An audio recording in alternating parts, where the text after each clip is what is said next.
Welcome, everybody. It's 2 o'clock, the day after the 4th of July. Hope you had a fantastic holiday. We certainly enjoyed our quality time in the ginormous sauna that we called North Carolina this past week or so. And today we're like 107 heat index and 102 right now on the old thermometer. So it's warm here. Let's just jump in. We've got a small group today because we did not promote this out to the general public after our first broadcast. We had some scheduling challenges with vacations and stuff, so I don't have a guest speaker today. So I'm going to be the guest speaker. And what we're going to do is it's going to really be your show today. You'll have a chance to ask questions, and the show will go as long as it takes to answer questions, and we're going to open up to just about anything you want to talk about. I'll go through my normal orientation, and for any new folks that have joined us today, and then we'll let you guys see what questions you have about the software or about just about anything that you'd like to. So we can kind of call this an intimate personal coaching session today for folks that are on the call. I can go through and do a couple of live case studies where we just sort of put some stuff in along the way. We can cover specific features or strategies that you want to talk about. It's really going to be your session, so it should be enjoyable, but it will be as interesting as you are interesting today. How about that? So I'll go through my normal little intro, and that is, it's not what the software does, it's what the user does. I've had some great calls recently with people who are taking the software to the next level. They're integrating it into different areas of their business. They're starting to do more coaching. They're reaching out to advisors, and again, that's what this is about. It's not just about us building the best software platform that we can for this particular need, but it's understanding, what is it that you want as a user, and how can we help upgrade you?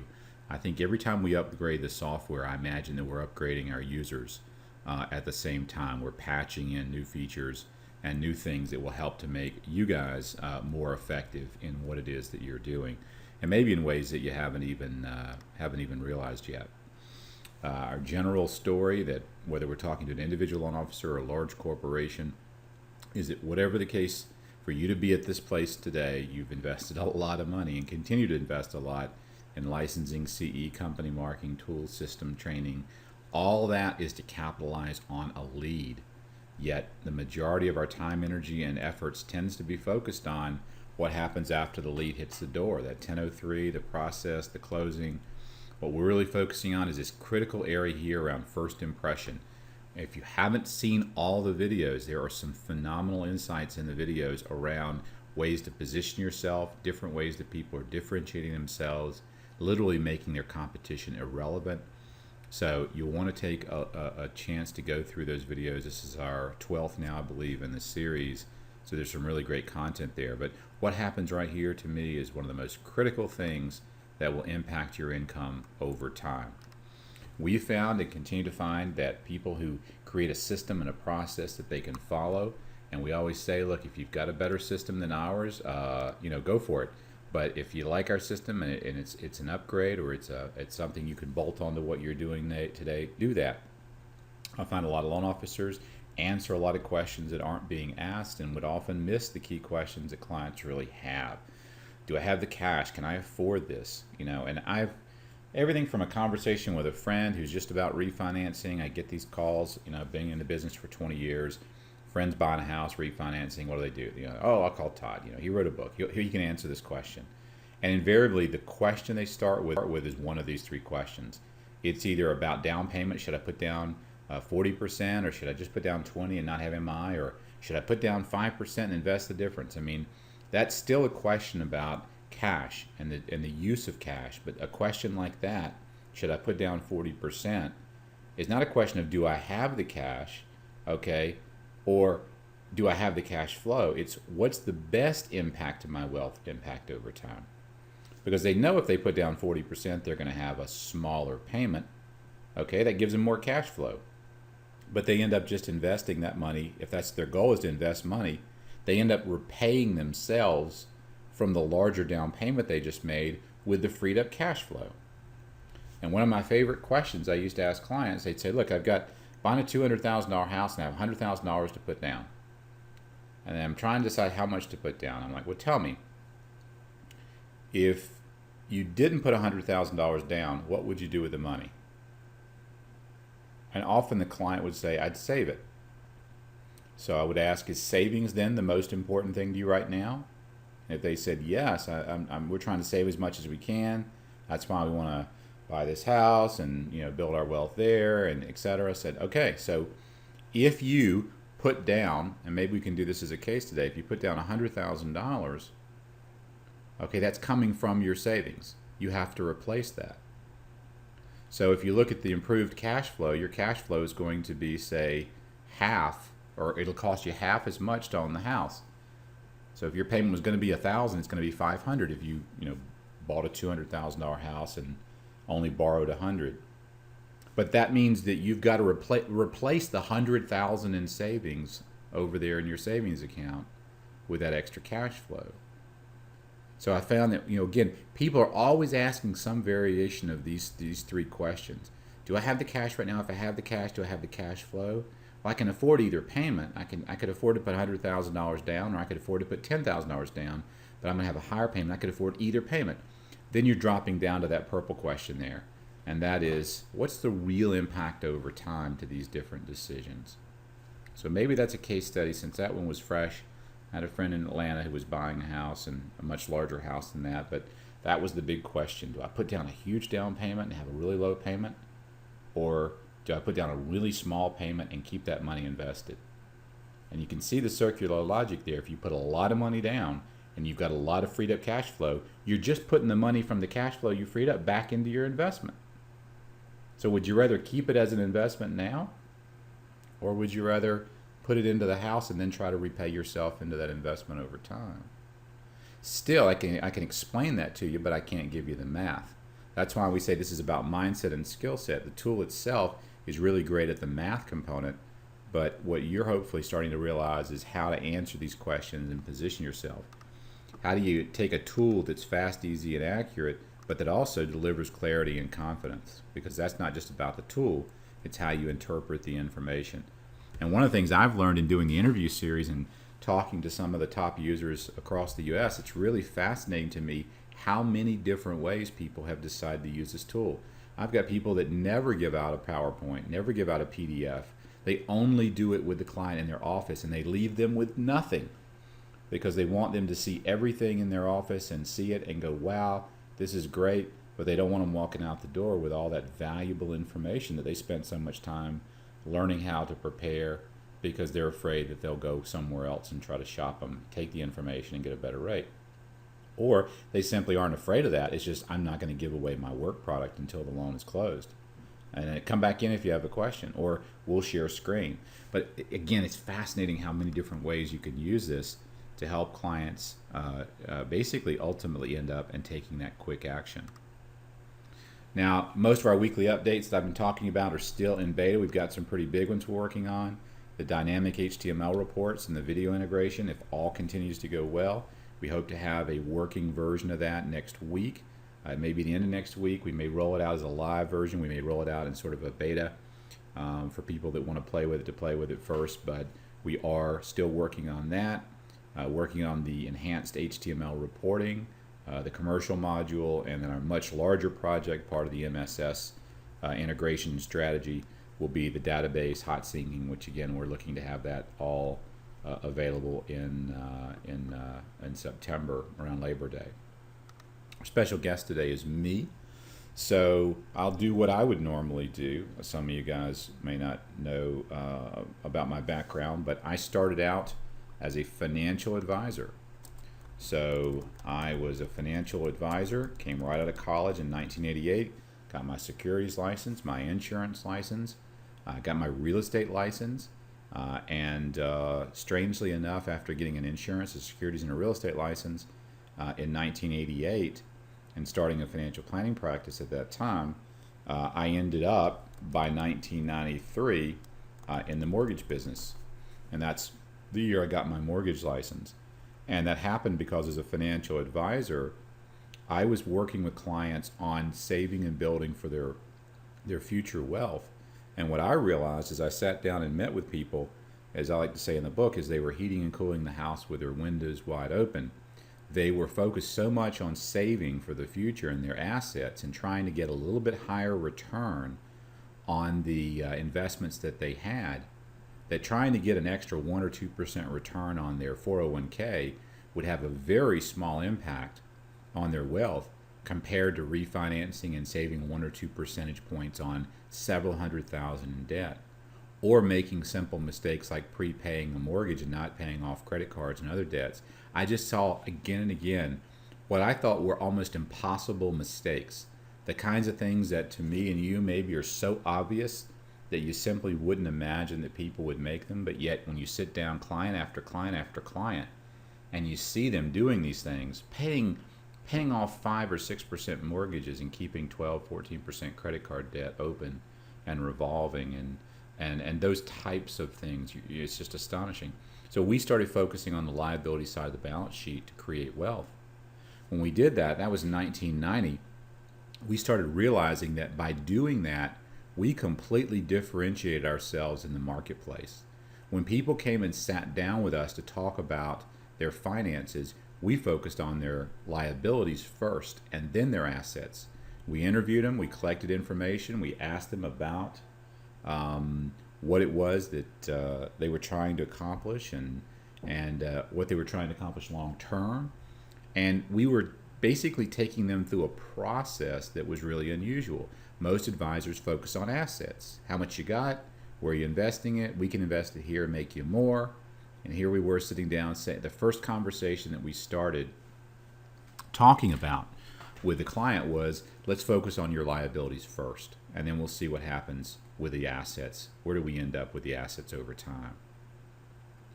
So that differentiated us in the marketplace. It allowed our financial planning practice to grow. And as our financial planning practice grew, people started coming to us for mortgages because they heard about our focus on liability. So imagine you're a financial advisor, and as a financial advisor, more and more of your clients and your referrals are coming in to see you for mortgages. We didn't do mortgages. We were referring all of our mortgages out to other local companies. I remember the month where I had a loan officer call me and say, what are you doing? You've referred me more clients this month than all of my referral partners combined. And I was like, well, we're financial advisors. We just focus on liabilities, and we're getting a lot of clients coming in interested in mortgage stuff. So we're trying to help them as part of the process. And then we're referring those people out. And the guy said, he goes, I make $3,000 to $4,000 on these referrals. I mean, what can I do to help your business and become the only person that you refer people to? Now, of course, that astounded me because at that time, I didn't think there was any real value in the mortgage. I just figured, these guys were making a little bit of money on the transaction. I was focused on being an advisor. And I was astonished when I looked. We referred 45 customers out that particular month to different mortgage companies in our local market. And I did the math in my head and said, 45 referrals at $3,000 a pop. That was $120,000 of revenue we had outsourced in that month alone. So guess what? I went out, we took our financial planning company, we got our mortgage license, and we started building a mortgage company. So that's how we transitioned. We were unusual in that we started on the financial advice side and became mortgage lenders. And we operated both as a lender and a mortgage company, both as a mortgage and a financial planning company until 1995. And at that point, we sold our financial planning practice and focused exclusively on mortgage lending. But we didn't call it mortgage lending. We called it liability management. Because at that point, we decided that we were going to be like an asset management company, but we were going to focus on liabilities. And we would be different than other mortgage lenders. And we would use this approach of really looking at liabilities as part of, the big, and think about it. Your clients have more money flowing into their mortgage and their liability payments each month than they have flowing into their savings and their 401ks. Most of your clients are spending $2,000-3,000 a month to service all their debt and liabilities, and they may be contributing $200 or $300 a month into their 401k at work, and maybe putting away another $500 to $1,000 a month when they can into their savings. So the liabilities is where so much of that cash flow is flowing. And we could have a huge impact on the client's financial well-being by focusing on those liabilities. And when we did that, our practice exploded. And when I say exploded, this is the one decision. When I talk to corporations that are starting up mortgage companies and whatnot, when we work with Ameriprise or Schwab, and most of those companies have gone through this process now, we're like, you're talking about taking financial advisors into the world of lending. And if you think you're doing that just to become a bank, that's not it. It's the relationship you build with the customer. And it's that shift in perspective. In 1999, by that point, we'd become the largest lender in North Carolina. We were the North Carolina Lender of the Year in 1998. And in 1999, we actually took our mortgage company public as part of something called Mortgage.com. So when I talk to loan officers, as many of you may know on this call, because a couple of you have been around for a while, we do some coaching. We are looking at starting up a new mentor coaching series. I do that every year. I usually work with 30 to 40 students, and we work together for 1 year in a program. We've done 2 classes so far, and we haven't done a class in the last year and a half because we've been so busy. But we're looking at starting up a new group. And in that coaching class, part of what we look at is a lot of the way that individual loan officers do business today and their approach. And I like to say, I was one guy, and I wasn't even a lender. I was a financial advisor. And I built a company over just 6 years that became a public entity with a group of other companies. And I didn't do that because I was smarter. I worked hard. I didn't do that because I was any smarter than anyone else. I was a really hard worker. But what really differentiated me was that quantum difference in the way we looked at what we did. Because if you keep looking at yourself as a mortgage lender, you'll keep doing what mortgage lenders do. Just like a financial advisor who looks at himself as a financial advisor will keep doing what financial advisors do. For us, we got caught in 2 worlds between financial advice and liability advice, and that quantum leap that came out of that was we in 1995 decided we were going to be a liability management company, and that we would differentiate ourselves by helping people create wealth through the way they borrow and learning to borrow smart. And that's what out of that was born, Borrow Smart and the software and the book and all the other stuff that we're talking about. So it all came out of a process of just looking at what we were doing. That business got sold to ABN AMRO, and in 2001 we started Kendall Todd. And Kendall Todd was going to be a consulting and is a consulting and development company that would help institutions make this transition and help them transition internally their businesses so that they can be more effective at managing assets and liabilities. But what I like to always point out again is, as a producer, my best year personal production was about 25 million. And that's because in my best year of personal production, we opened 3 branches that year, and we were growing our business to try to get to be a $1 billion a year local lender in North Carolina. And so you got to decide, where's your focus? Is it pure production? Is it production and branch management? Is it building your business, and how do you allocate your time and your resources? And I like to think that my newest opportunity with MSS to help shape the mortgage industry in that respect, as it relates to tools and technology and training and education, is another kind of key milestone here in the development and the progress of what we've been learning. But all the stuff that we're talking about on these calls, which really are just simple coaching calls in a way, are to share best practices with you, things that for me now, I guess 24 years that I've been in the financial planning and mortgage space, have helped me or helped others that I work with to grow their businesses.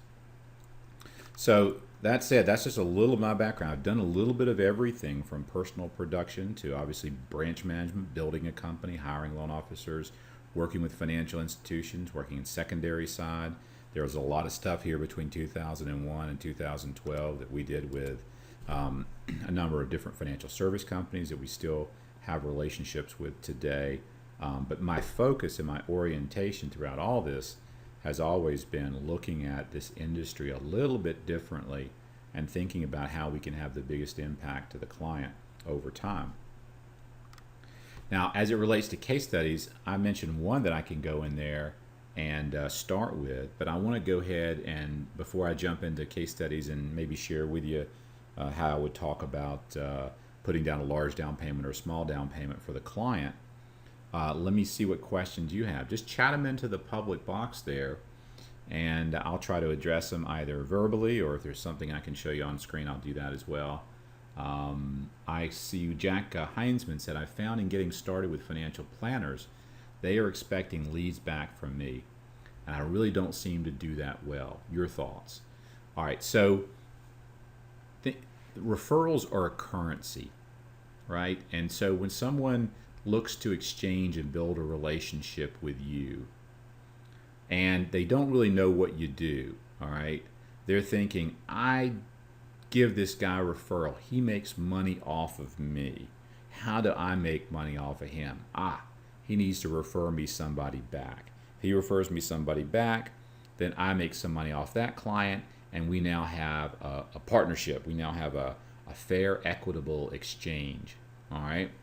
So I tried to play that game, and I know many people who have tried to play that game. And unfortunately, if you build that relationship off of a currency referral, you end up with a one-to-one partner at best, because maybe they send you a client, and when you've got a client, you send a client to them, and then you end up in a situation where you can support one advisor, but you build a relationship on referrals. Once you stop referring to them, they stop referring to you, and vice versa. All right?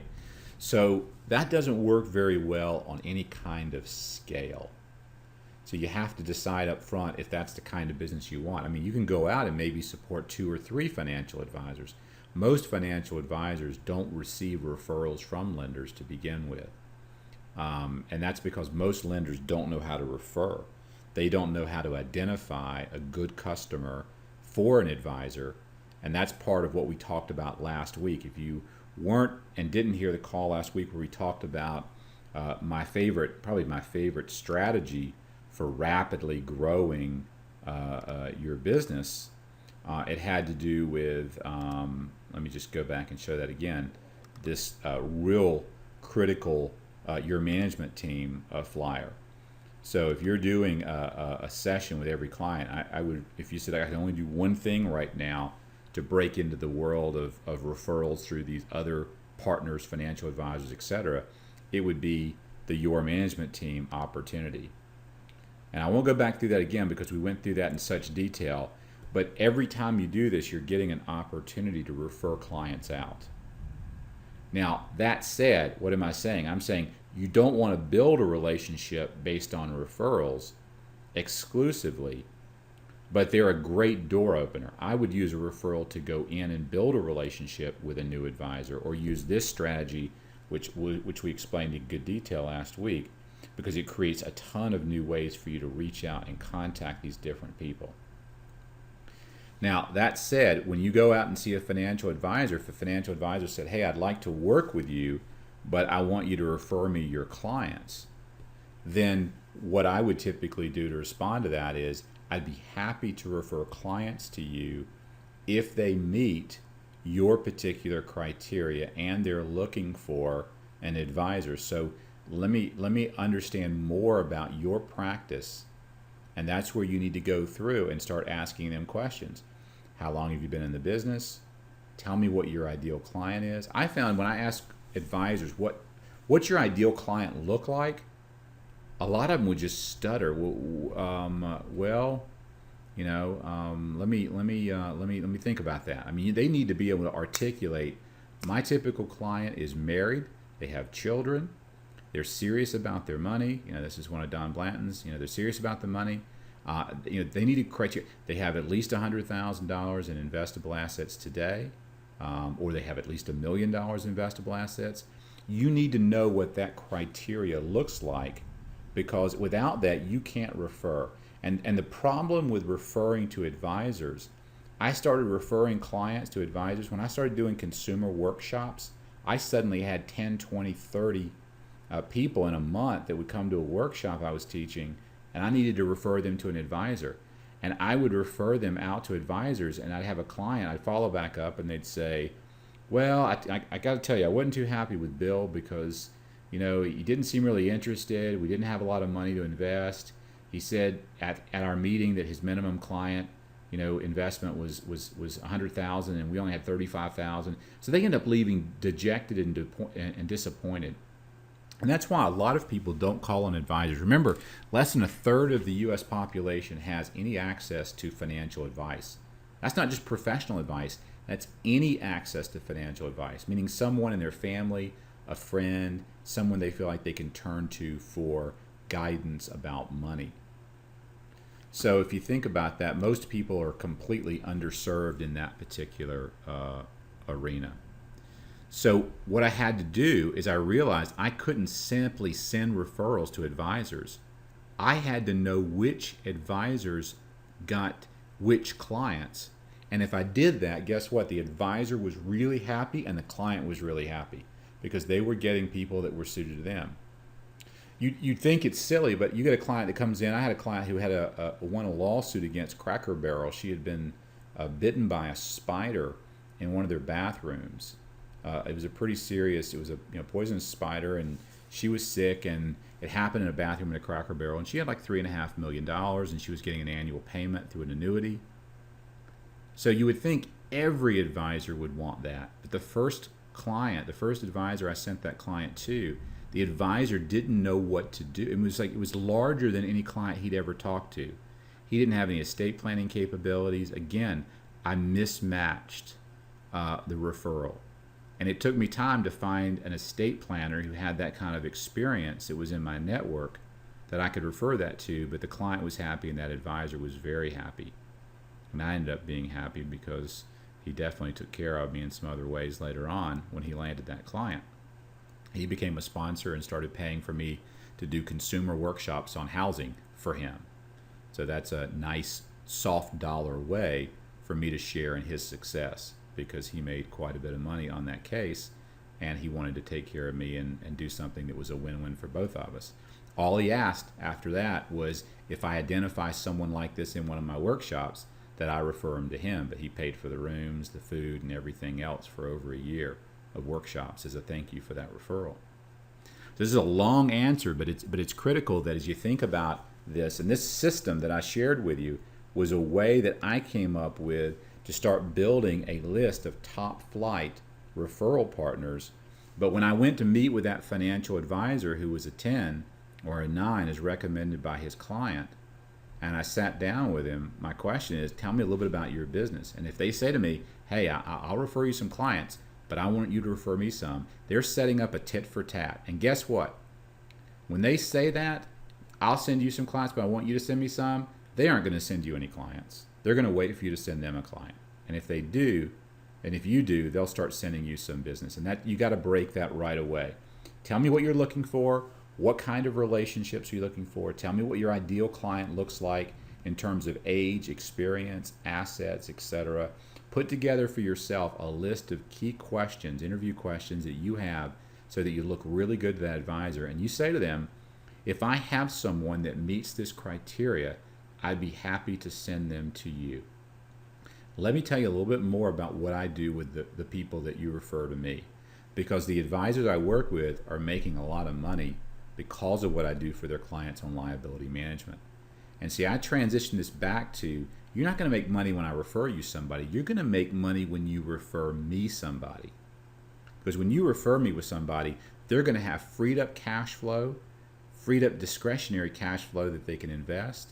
They're less likely to want to accelerate and pay off their mortgages if you're earning them a return higher than their cost of borrowing.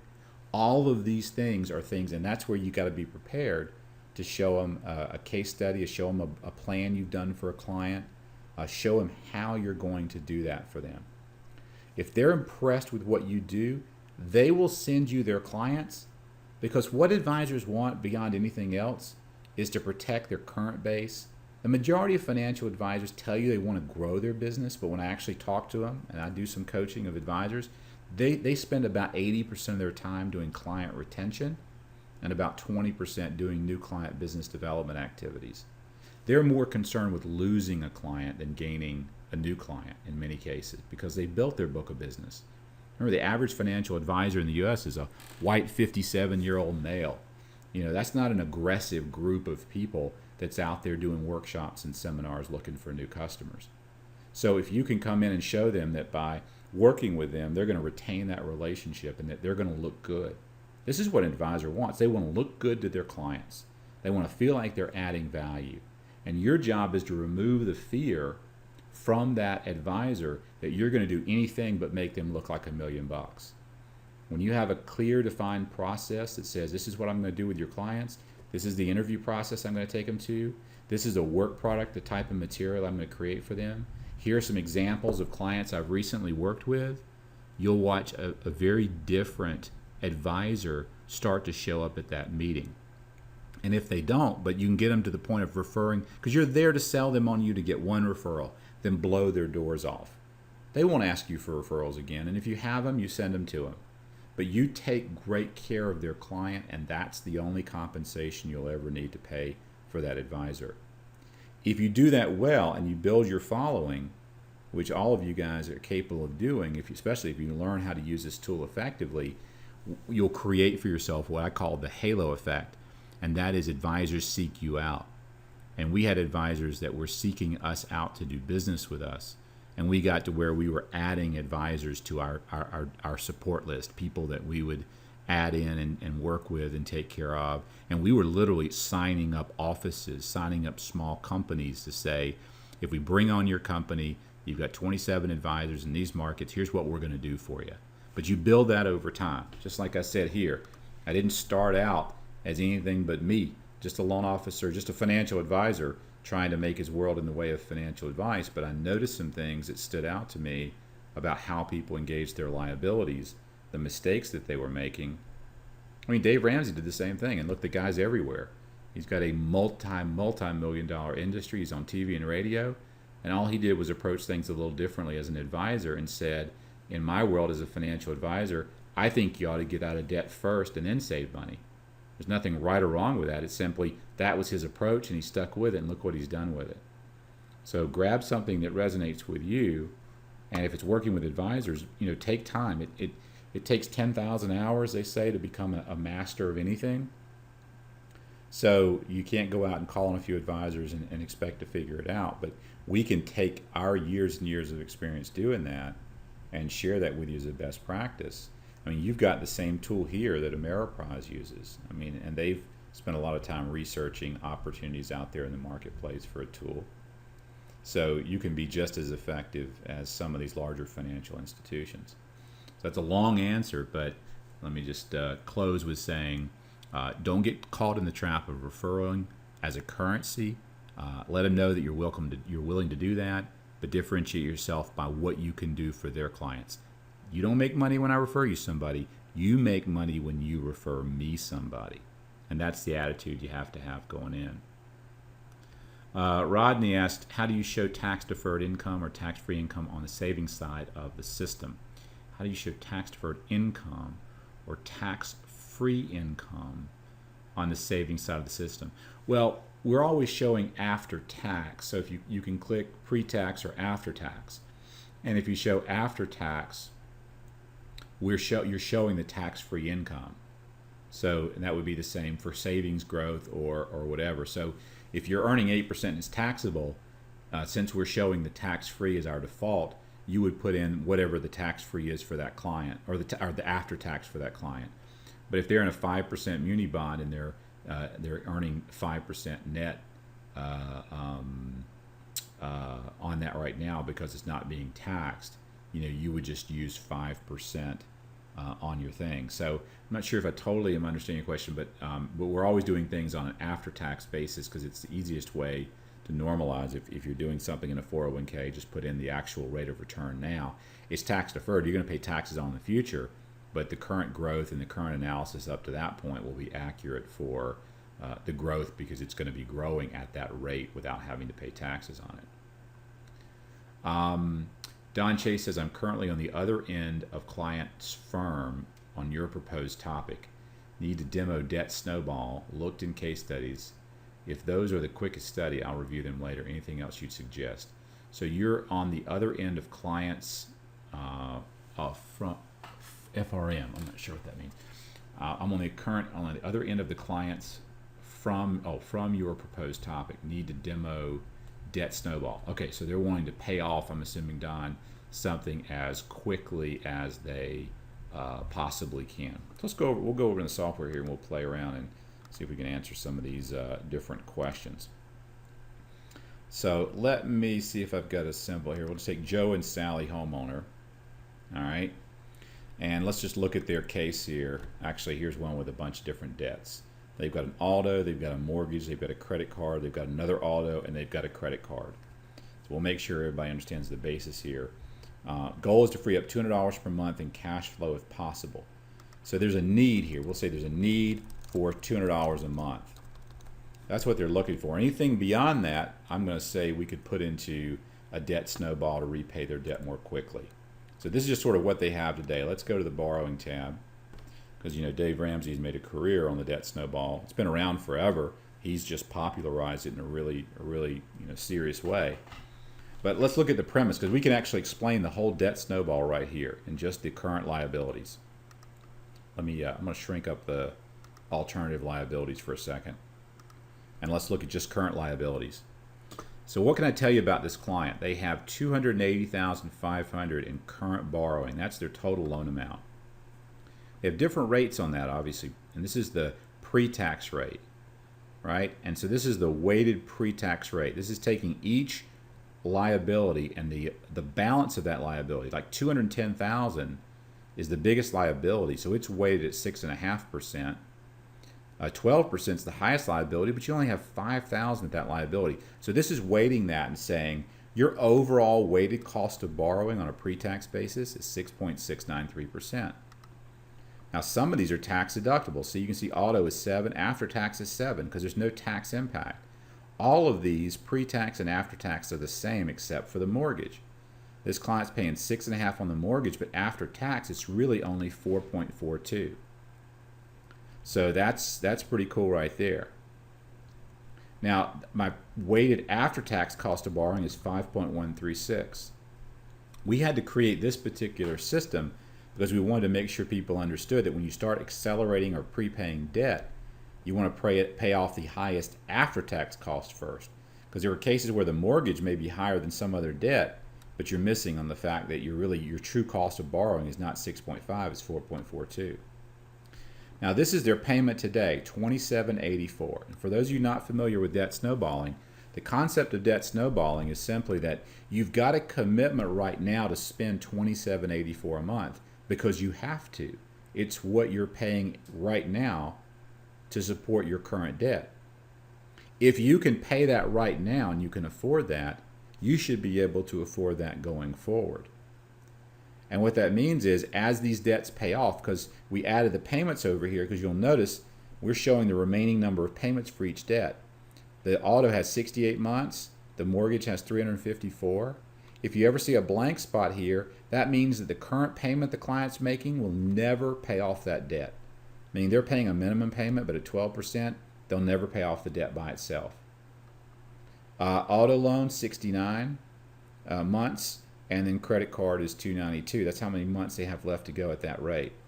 I saw Mark just say, do you know what, most people know what their credit card rate is. Most people know generally what their card rate is. Like I don't know what my exact rate is on my Amex, but that I pay monthly. But I do know on things like I've got my Ameriprise Black, what they call their client card is, it's not a black like a super duper card, it's just a black card. But it's at 8.5%, right? But I still, if I'm paying them off monthly, it's sort of irrelevant. And if you have someone paying their debts off monthly, don't put it on here. It's not a debt. I'm using the credit card for convenience. These are debts that are carrying over some kind of a rolling balance. Now there's places like CardWeb and Bankrate where you can go and you can put in the credit card and it will tell you what the rate is. So if a client truly doesn't know, and also a lot of credit reports will have sometimes listings of the rate and stuff, you could find it if your client can't estimate it. But if you can get close, it doesn't have to be perfect. None of this has to be perfect.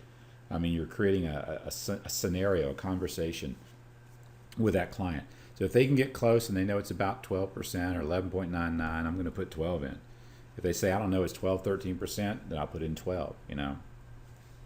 But as it relates with a debt snowball, This client has 68 months to go, 354. This is never paying off, 69 and 292. And right here's a number. It says 180. So if you're not familiar with what that number is, that is our debt snowball number for this customer. If this customer spent $2,784 a month going forward, meaning as each liability paid off, they kept paying the same $2,784 a month, that's how many months they have left to be debt-free.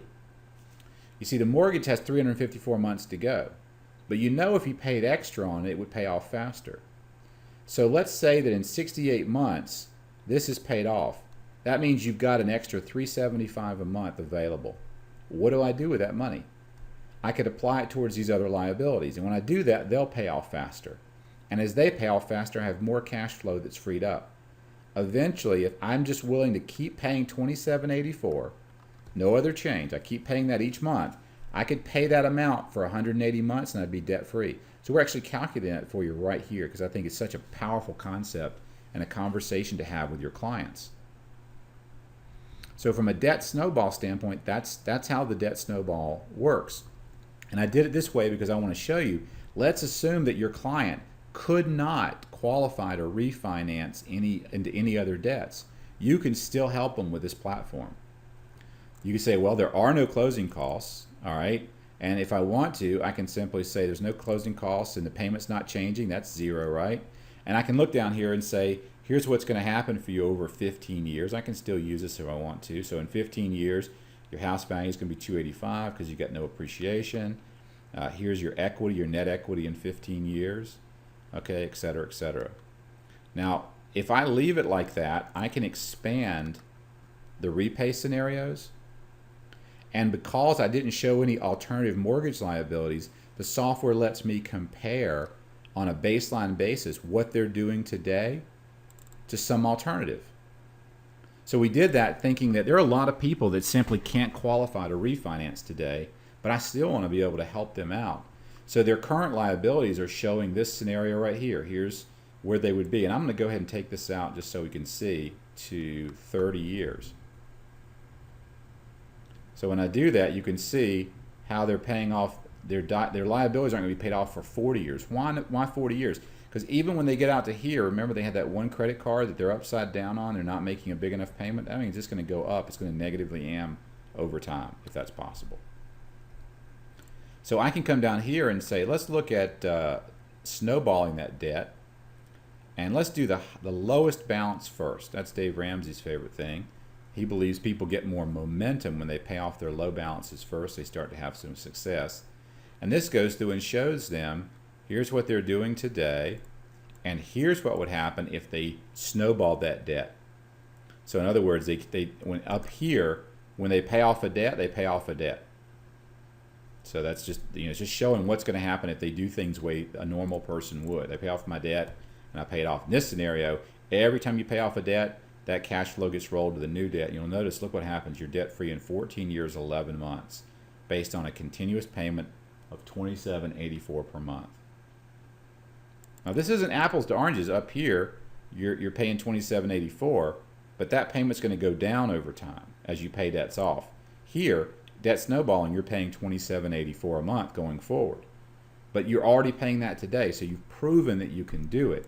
This is saying, if you'll do that, look at the financial impact of what I can do for you. I can have you debt-free in 14 years, 11 months.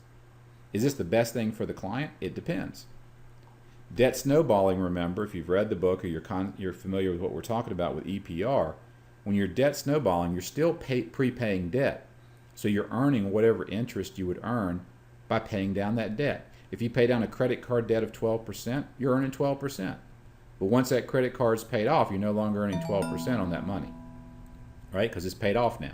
Now I'm paying off an auto loan at 6%. Okay, well, you're earning 6% on that money by paying off that debt.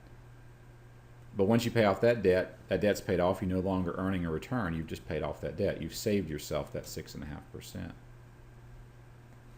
So this is how I can illustrate debt snowballing. But what's really cool, and this was a pretty big project for us, but we didn't know that we couldn't find anyone out there that was doing this, is allowing a loan officer to help every client. And this came out of an institutional client that we were talking to saying, we want to help every client, whether they can refinance or not. A lot of people are upside down. What could we do? And I'm like, okay, well, you could sit down and just say, here's what we're going to do with the client. They'll make a normal payment. So when I click normal payment, it just means that you're going to pay normally in both scenarios, so they look exactly the same. But then I could come down here and say, here's what we're going to recommend. You make a normal payment, but you add an extra $100 a month, and you pay that monthly towards your mortgage, and that extra $100 a month is going to go towards repaying your liabilities. If it'll let me resume. I can do something of value for that client. We added biweekly for that reason. We had people out there saying, my clients are being charged $200, $300, $400, $500 to do it biweekly, and it's really simple. Can we illustrate it? All right, here's what you're doing today. Here's what would happen if you paid biweekly. It's going to save you $109,702, most of that coming from interest over the next time. You're going to be debt-free in 22 years, 2 months. So what I wanted to point out with this, and I know I'm on a bit of a tangent, is I want to make sure that you know that this is a capability. You have the ability to help every client, whether they can buy a house or refinance a house with you or not. You can do a debt snowball comparison. You can do highest interest first or lowest balance first. You can show extra payments going in there. You can even do an asset snowball. Now, an asset snowball is a concept that I coined a few years ago when Dave was doing the debt snowball stuff. And all I'm doing is every time a debt's paid off, that payment doesn't go to repay any more debt. It goes into the investment account. So if I pay off an auto loan of $350 a month, when that auto loan gets paid off, that $350 a month goes immediately towards my investment account. And when I pay off that credit card in 44 months, that $100 a month goes into my investment account. So I'm going to pay off my liabilities on the same normal schedule, whatever that may be, but each time a liability is paid off, that cash flow would go into my savings and investment account instead of going towards my debt.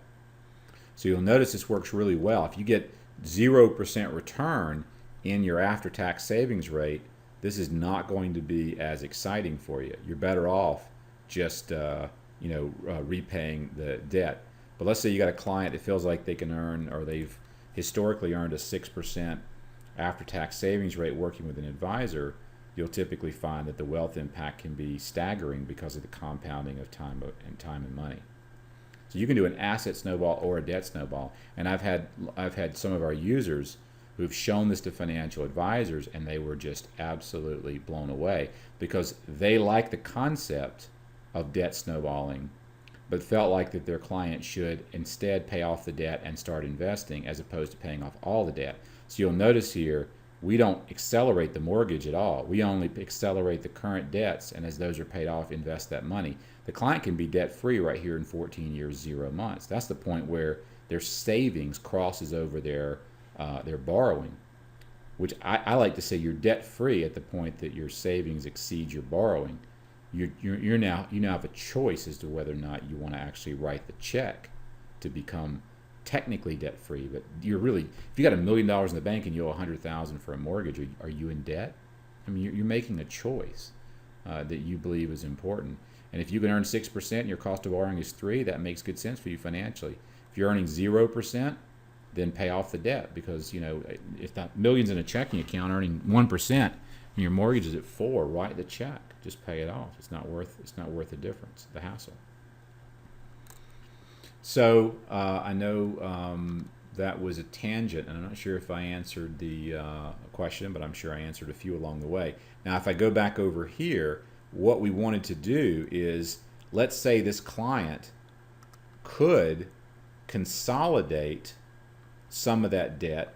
In this case, do a new mortgage for $219,000, and they could consolidate a little bit of their debt. They'd leave their 2 auto and their credit cards, maybe pay off a credit card and have a little extra. I can do that and still go through and say, here's your closing costs. There's no cost because we're financing that in. Here's your payment difference. I'm freeing up $396 a month. And I can already go through and show them right here that you're going to be debt-free not in 179, but in 144 months. And then I could go to the repay screen, and I could still do that same debt snowball conversation. But now I'm comparing a debt snowball. Let's just say it's a debt snowball with paying off the lowest balance first. This is going to apply a debt snowball to their current scenario, and it's going to apply a debt snowball to their new scenario. So by refinancing into a lower interest rate and then doing the debt snowball concept, I'm going to have you debt free in 10 years, 11 months. I'm going to save you $252,244 over 30 years. It gives me goosebumps just saying it. I mean, that is really cool. And we actually built this particular feature for one of Dave Ramsey's premier mortgage companies he referred to, because they wanted to be able to show a client a before and an after doing a debt snowball and saying if you kept your current mortgage, you could debt snowball and be debt free in 13 years, 11 months. But if you refinanced and did a new debt snowball on the after mortgage, you'd be debt free in 10 years and 11 months. And that didn't seem like a whole lot, but because of the compounding time value of money over 30 years, it's $250,000. That's a lot of reasons to refinance. So this gives you a lot of flexibility, and you could even jump around between the different options here that you've selected on the other page and compare different options on this page if you want to do that. All right, so let me see if I answered the question or if I was on a tangent. Currently on the other end, all right, so let me know done. I'll see if we got enough there to help you out. It would be nice if I could record a desk sharing session I do with clients. I know you're recording your sessions, but I can do it also. That's Jack. That's what we're talking about here. That we're working on and testing now is video integration. So we're looking at adding a button in the software that would allow you to record the screen. So you could actually record either the screen here, or if we haven't tested this yet, but the ability to actually record the PDF itself if you want to record an overview of the PDF. Right now we're testing and working on just getting the video integration for the new HTML report. So you'll publish your report on this page. When you click the present button, you'll publish it to the web, and it'll be a website with tabs like this that show each page that you've got in your report, and you'll have a record button there, and you'll be able to record that screen and send a link to your client of you going through their plan. As a financial advisor, I will verify the things you are saying. I have had some very bad experience with mortgage brokers over the years, but have some excellent and productive relationships today. We do a lot for each other's businesses. As a Cal Elite practitioner, I find a lot of money gets freed up with clients, make better loan decisions in debt management. Amen to that. It's a relationship like anything. You got to build that relationship over time.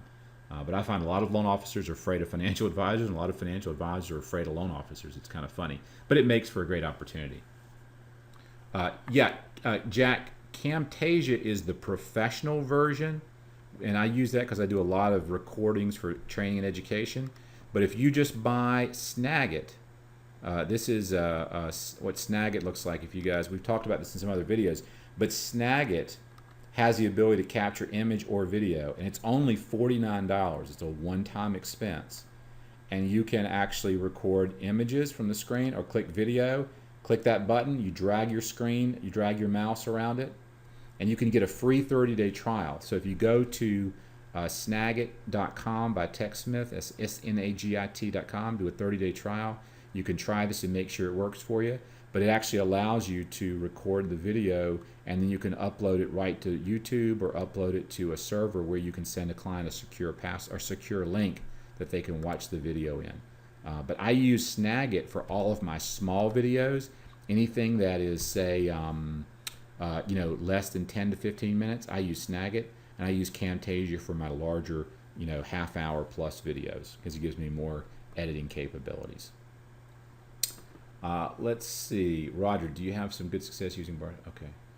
Bill Elliott, how about a debt snowball and then an asset snowball from that point for a total of 30 years versus just an asset snowball for 30 years? So if you wanted to compare an asset snowball to a debt snowball, let's just say in this example, I'd do snowball first, and I would create this plan because I can't compare an asset snowball to a debt snowball because I'm comparing. For apples to oranges, I need to compare what are you doing today with this scenario to what would you do today with this. So that means I need to lock down, here's what you're doing today, and we're gonna overlay, this is like a filter, we're gonna overlay a snowball a debt snowball on both of these to see which is better. And it's clear, right? 252, 244 is the savings, and you're debt free in 10 years, 11 months. Now I can come up here and put in asset snowball with one click. This is where if you were doing a video, you could just do it this way. And you go down here and you're going to save them $340,945. So not only are you better off doing this scenario than keeping your current, but in this situation, the asset snowball is going to be worth another $100,000 plus to you over that 30-year time period. And it's as simple as a single click of the button there. Just go from debt snowball, and do that. And that's where I have some people that will use Snagit. I told you Snagit will do images or video.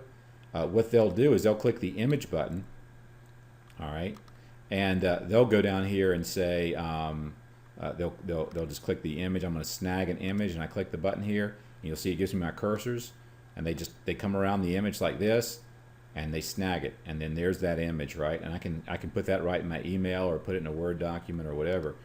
Now I come up, and they say I want to do an asset snowball. I'm going to compare that. So I click asset snowball, and all I do is come in and do the same thing. Hit the button, go around here, drag around it, and there's my asset snowball image. So I could actually send a client a really nice little proposal that says, hey, I've done some analysis work for you, and I have two proposals for you. One will save you $252,164. One will save you $340,945. If you're interested, please give me a call. And most likely you're going to get a call back, right? Because you're really giving them the highlights without giving away all your work. You're giving them the highlights, the fruits, so to speak, of your labor and of their opportunity. Does debt snowball take into consideration the tax savings from the interest write-off? Absolutely, because what it's doing, now remember, you can do pre-tax or after-tax. So if you do pre-tax, it's not. If you after-tax, then it's going to calculate the after-tax impact, and now it's going to compare the after-tax here to the after-tax here. So notice that just went from $340,000 to $297. So you still saved a lot, but when I look at it from an after-tax standpoint, I'm not saving quite as much with the debt acceleration on an after-tax. So you toggle that right here by saying, do I want to show this as a pre-tax or an after-tax scenario? All good questions here. I know we're up on our hour. Let me see. Harold, okay, you're answering that question. Don was great. Thanks. Okay, good. Mark, I have a prospect that came to me for a HARP 2 refi, but I could not get AUS approval, but with a good appraisal, I can get them an FHA refi. It will save them $8K with MIP and $12K without.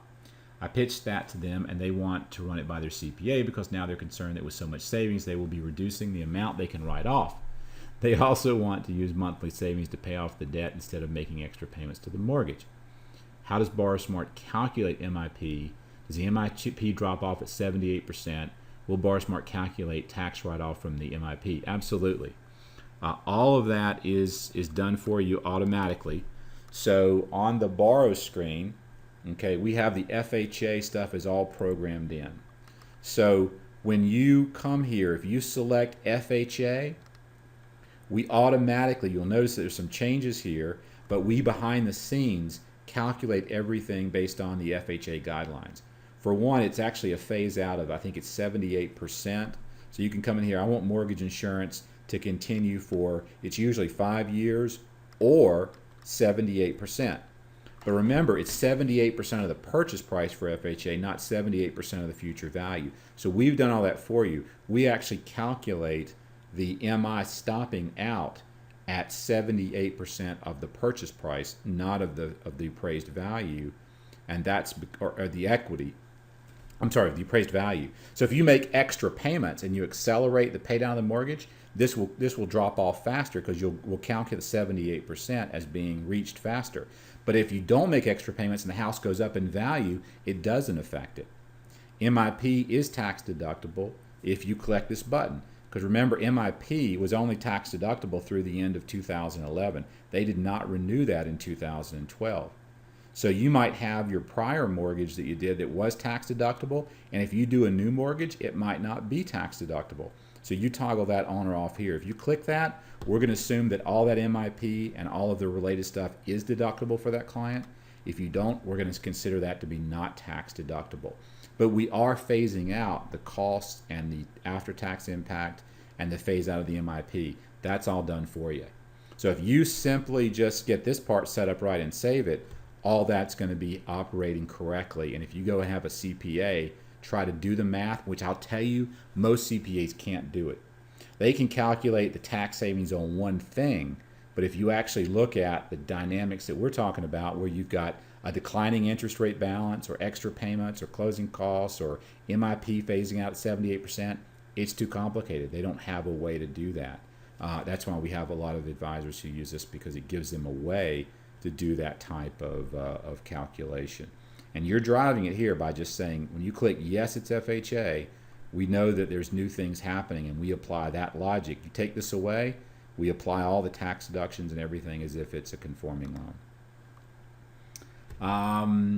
Is there a place on BSA that describes the different Snowball choices? There's not really. We've done videos of that in the past, but there's not a specific site or place that you would go to say which is which. And they're really only two Snowball choices. It's lowest balance first or highest balance first. And that means it's going to pay off the highest interest first, and if it's 12%, the next highest is 10, the next is 8. That's the order. If you pay lowest balance first, it's going to pay the $480 balance first, and the $2,000 balance, and the $12,000 balance, and the $80,000 balance. And that's your two Snowball options. Asset Snowball is just debt Snowball in reverse. Everything that gets paid off frees up cash flow that goes into the assets. So that's it. And we do remember with the educational materials we talked about last week, and that we always kind of mention, if you're doing a debt Snowball, don't forget, when you're creating that plan for the client, you can click Debt Snowball Strategy, and we do go through and explain what a debt snowball is and how it works to explain that better to your client. I've got to add Asset Snowball into this, and I'm going to do that as a separate piece. So you'll have Debt Snowball or Asset, and that'll explain how the Asset Snowball is different than Debt Snowball. It's on my list. I just have not gotten to it yet. Most CPAs get the tax deduction rules wrong for regular mortgage deductions anyhow. That's correct. Most CPAs these days, CPAs have shifted. They're software driven to the point that they don't understand the tax laws anymore and the tax codes. I used to, if I'm in a workshop with advisors and I say, look, we're going to talk about Section 163, which is the IRS code for interest rate deductions, they have no idea what I'm talking about in most cases, because they're so dependent on the platform they use for accounting that they just put all the information in and it does it for them. When you ask them to do something outside the box, you actually want them to go in and calculate something specific, like a tax deduction or what happens if I pay off the MIP versus don't. They can't do that. That's where this really comes in handy. And that's, again, these are every one of these little nuggets here are things that if you hear me, you go call on CPAs and say, have you ever had a client? I was talking to a guy the other day who had a client that was thinking they shouldn't pay off their loan because they were going to lose their tax deductions. I want to show you how silly that was. And let me show you what they had and versus what they got. And even with the tax deduction loss, what they were saving on interest over time was still going to save them $40,000. Do you ever have clients like that? Because if you do, there's two ways we can work together. One, I can make you a partner, and I can send you, Invite Advisor, I can send you a link right now that will allow you, and notice all I did there is I went to Partners, and I clicked on Invite Advisor, and it opened up an email that I could send to that realtor. I'll show them that right there. I can send you a link right now and give you access to my software. And you can use it, and we can work together when there's situations that come up. I'll be happy to help you in any way possible. But you'll get access to my calculators and these tools, and we can collaborate. Or I can do this for you. Anytime you have a client that needs some help, all you got to do is have them give me a call, and let me show you what I'll do for you. Here's an example of a plan I did recently, and if you got a minute, I'll kind of take you through an example here and show you the types of analytics that I can do for your clients. One financial advisor, one CPA can be a gateway for you. And now a financial advisor might have a couple hundred clients. You get a good CPA firm, you're talking a couple thousand clients. And you position yourself. I've never had a CPA say, will you refer me clients? Because a good CPA has absolutely, they're buried. They've got plenty. They'll take new clients, but they're not looking for them. They're just good at what they do. But you show them that you can help them in something that they do, take good care of their clients, and do the financially accurate accounting of the tax impact, you're going to win a CPA that could be a very, very fruitful business development partner for you over time. Todd, your comment about Ameriprise earlier implied that they use BarSmart software. Is this the exact same tool? This is the exact same tool. The advisory group doesn't use it, but the mortgage and the banking group does. So advisors who call the bank at Ameriprise to get a mortgage for their clients, the plan they receive back is a BarSmart plan, and they're using the exact software that you see here to create those plans. It's just a group of people sitting in a room cranking out about 100 of these things a day, 50 of these things a day, as opposed to you as an individual doing that for the advisor. Exact same platform, exact same conversation. They just haven't been trained as well as you guys have. All right, it's after 3, and I do want to honor our time. I hope in this impromptu just sort of hour that you guys picked up some new ideas, maybe saw some new capacities for the tool or capacities in yourself that you can take out and use to differentiate yourself, find new opportunities, build new partner referrals, etc. And I wish you the best. If I didn't answer your question, I think I got all the ones I saw there. Feel free to email us, support@candletodd.com, and we'll get back to you directly. Wish you guys the best. Have a good rest of your holiday. Remember, it's not Monday, it's Thursday. It just feels like Monday. And have a great weekend. Take care.